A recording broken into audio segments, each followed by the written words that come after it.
Değerli müəllimlər, bu günlər sizlər üçün müsahibə dərsinin səsli sual cavabının izahını çəkəcəm. Əgər sizlər də bizim müsahibə dərsimizdən yararlanmaq istəyirsinizsə, 050 433 35 49 nömrəsinə müraciət edə bilərsiniz.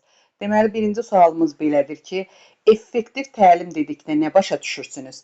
Müsahibədə sizə belə bir sual verilsə, siz deməli cavab verəsiniz ki, effektiv təlim şagirdin pasiv dinləyici deyil, öyrənmə prosesinin aktiv iştirakçısı olduğu, yəni nəzəri və praktik biliklərinə çevrildiyi və nəzərdə tutulmuş təlim nəticələrinin tam reallaşmasının tədris prosesidir.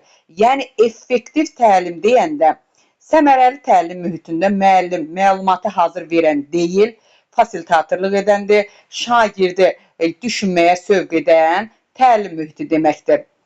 Sonra əsas məqamı da odur ki, effektiv təlim mühitində şagird yönümlülükdür, aktiv öyrənmə mühitidir, ölçülə bilən təlim nəticələridir. Yəni bunun əsas bunları effektiv etməsidir. Sonra ikinci sualımız belədir ki, effektiv təlimi ənənəvi təlimdən fərqləndirən əsas xüsusiyyətlər hansılardır? İkinci sualımız belədir. Bu suala belə cavab verəcəyik ki, əsas fərqlər müəllimin rolunda, şagirdin rolunda, təlimimizin məqsədində, bir də qiymətləndirmədədir. Müəllimin rolunda belədir ki, fərq. Ənənəvi təlimdə müəllim bilik ötürən idi. Yəni avtoritar roldaydı. Effektiv təlimdə isə müəllim yönləndiricidir, dəstək vericidir, fasilitatordur. Şagird ənənəvi təlimdə bilirdik ki, şagird pasiv idi, pasiv qəbul edici idi. Amma effektiv təlim mühitində şagird tədqiqatçı və fəal iştirakçıdır.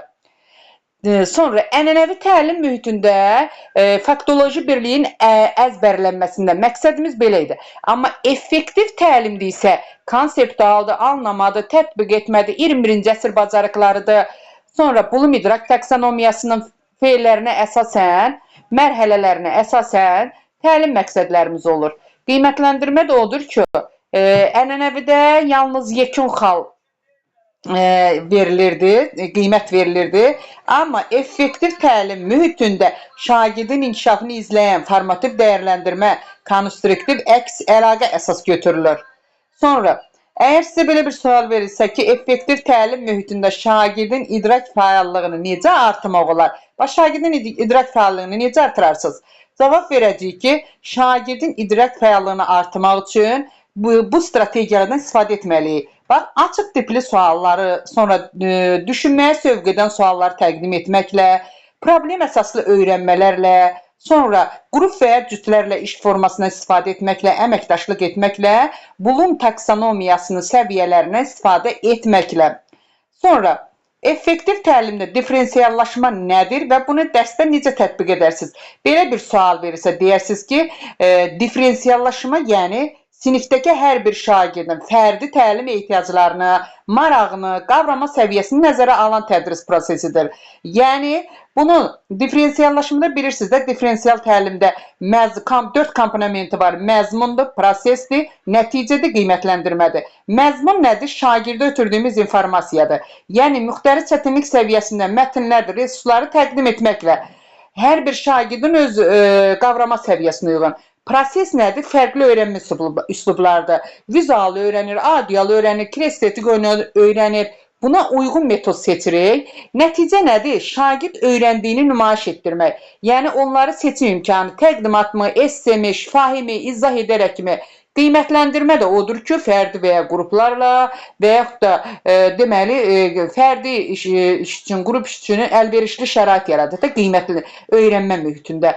Öyrənmə mühiti fərdi və ya qrup iş üçün qiymətləndirməsi də odur ki, şagirdi hansı qiymətləndirmə ilə qiymətləndirəcəyik. Sonra gəldik konstruktiv əks əlaqəyə. Konstruktiv əks əlaqə effektiv təlimə necə təsir edir? Bu sualı verdikcə cavab verəcəyik ki, konstruktiv əks əlaqə şagirdə harada olduğunu, hara gedəcəyini, aradakı fərqi necə aradan qaldıracağını göstərir. Yəni, bələdçilik edir. Effektiv rəy bilirsiniz ki, vaxtında verilməlidir, spesifik olmalıdır. Şagirdin şəxsiyyətinə deyil, şagirdin bilik bacarığına verilməlidir, fəaliyyətinə yönləndirilməlidir, inkişaf edici xarakter daşımalıdır. Sonraki sualımız belədir ki, sinifdə psixoloji təhlükəsiz mühit effektiv təlim üsulu üçün niyə vacibdir? Yəni təhlükəsiz mühit nə üçün vacibdir? Belə cavab verəcəyik ki, şagird özünü təhlükəsiz etmədikdə, yəni şagird əgər bir sinifdə özünü təhlükəsiz hiss etmirsə, onda onun idrak fəallığı aşağı düşür.